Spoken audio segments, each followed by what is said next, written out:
Bro, did you call me a rat? Bro, I'd have socked your ass out, homie. On Pyru, nigga. And blood, I come up there today. Blood, did you hear? Hey, listen, hey, check this out. Blood, we can get out on the date, head up. You'd have called me a rat, and you know it, nigga. Fuck a Blue Devil. Blue Devil. Blue Devil. Blue Devil. Blue Devil. Blue Devil. Blue Devil. Blue Devil. I like the way he puts it. He just keeps it real, dog.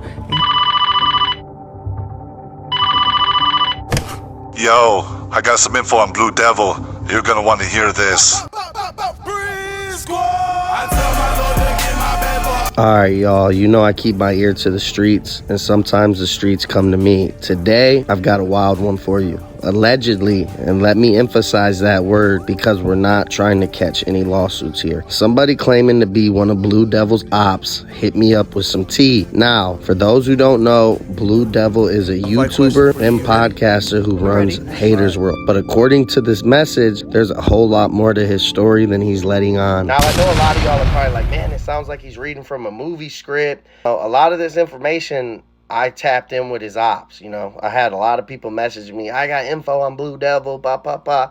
So I started doing my research. You know. I had people hit me up, yo, I got this info, boom, boom, boom. I tapped in, how do you know him, this and that. And that's how I came up with all this information, you know what I'm saying? I plugged it in, so all the information is real. Know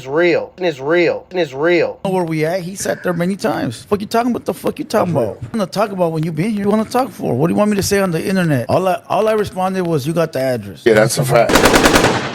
So here's what they're saying. Blue Devil, real name Fernandez, grew up in Southeast LA, which, let's be real, is no easy place to grow up. The streets out there are no joke. Allegedly, he got caught up in the lifestyle, ended up going to jail when he was still young, and when he got out in his early 20s, he made a big move. Not to escape trouble, but to Calexico, California. Calexico is a city right on the border of California and Mexico. There's a lot of traffic in Calico. It's a hub for all kinds of cross-border activity, and this is where the story takes a turn.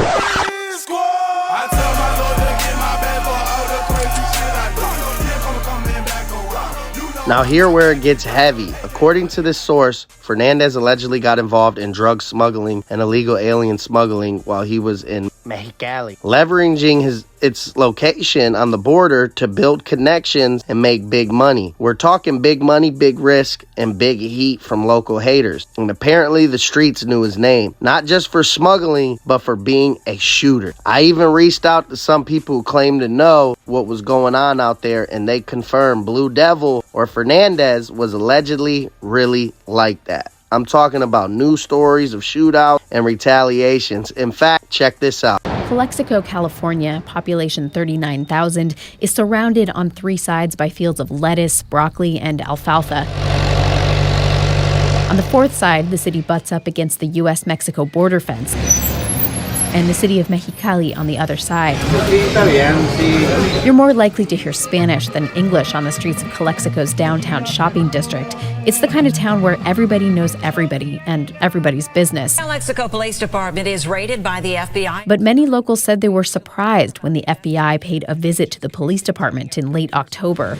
It was around 9:45 that 30 FBI agents raided the Calexico Police Department. They seized computer hard drives, documents, and other potential evidence as part of an ongoing investigation into potential criminal activity by some members of the department.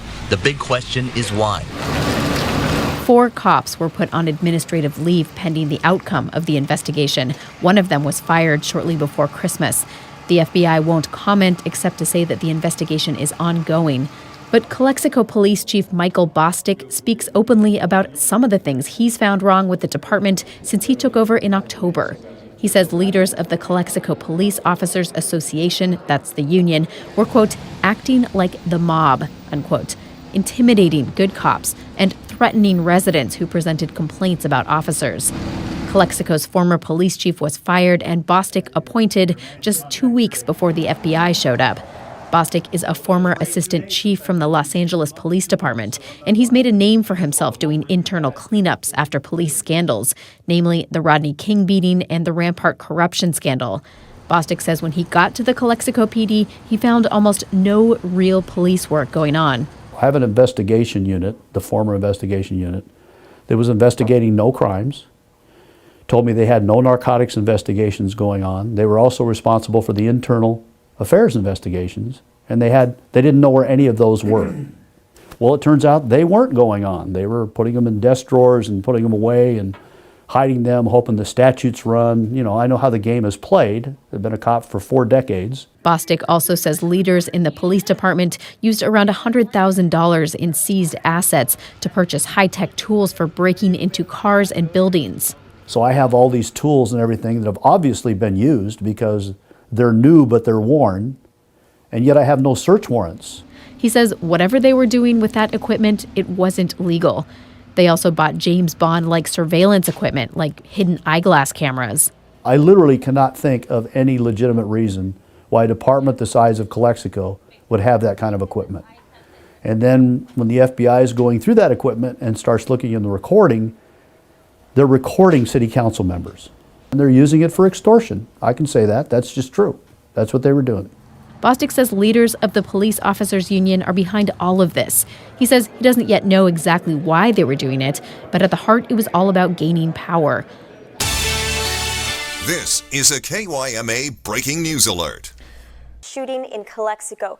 So yeah, according to this, dude's name was tied to some serious street drama. Allegedly, he got hit in one of those shootouts, but his homies weren't the type to let that slide. The way they tell it, there was some back and forth retaliation that had the entire area on fire, and here's the craziest part. The reason he never got caught, allegedly even the police were involved in the operation, protecting certain players while cracking down on others. We're talking about corrupt cops who were either looking the other way or actively taking bribes to keep things running. It was a whole mess. Now let's pause here for a second. If this is true, this paints a very different picture of Blue Devil than one we see on Haters World. This ain't just some YouTuber who talks spicy on a podcast. According to these claims, Fernandez was really out there, allegedly putting in work on the street. And if you're thinking this is just rumors, check out another clip I got. If you guys are familiar with the Hater World, his homeboy from Loonies is actually the one that helped me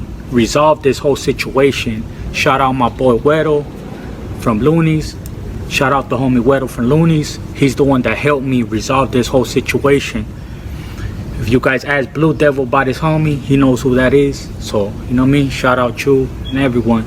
So y'all saw that clip. The guy mentioned someone named Weddle, who according to him is one of Blue Devil's homies. Allegedly, this dude was laying low at Blue Devil's mom's crib in Mexicali while dodging a murder charge. Now, if that's true, it's just one more piece of the puzzle about what kind of network Blue Devil might have been tied into during this time out there. But here's where it gets even wilder. Let me show you this newspaper clip I dug up. It's from Calexico newspaper and talks about an incident where Blue Devil himself got shot. What's interesting is that the article says he didn't talk to the cops, staying silent even while he was recovering in critical condition. That's the kind of street code that only someone deeply connected to that life would follow. Check it out. When you put all this together, the drug smuggling, the allegations, the police corruption claims, the shootouts, and even ties to fugitives, it starts to paint a picture of a man who was deeply embedded in a life that most people couldn't imagine. And the craziest part, if all this is true, he managed to navigate it without getting taken down. That alone says a lot. So what does this mean for Blue Devil's reputation? Is this just some from his past trying to smear him? Or is there some truth to the idea that he's got a history deeper than just podcasting? I'm not here to make judgments. I'm just here to bring you all the story as it was told to me. But if you've been following Blue Devil, this might make you look at him a little differently. Dude's got a past, allegedly, and it's wild. At the end of the day, I'm not saying Blue Devil is or isn't what these messages claim. I'm just saying the streets are talking, and if there's one thing I've learned, where there's smoke, there's usually fire. Let me know what you think in the comments. Is Blue Devil hiding his past? Is this just some hater trying to stir up drama? And most importantly, should I dig deeper into the story? Let me know. Until next time, stay tuned and stay safe. It's Young Dom. This is The World As We Know It.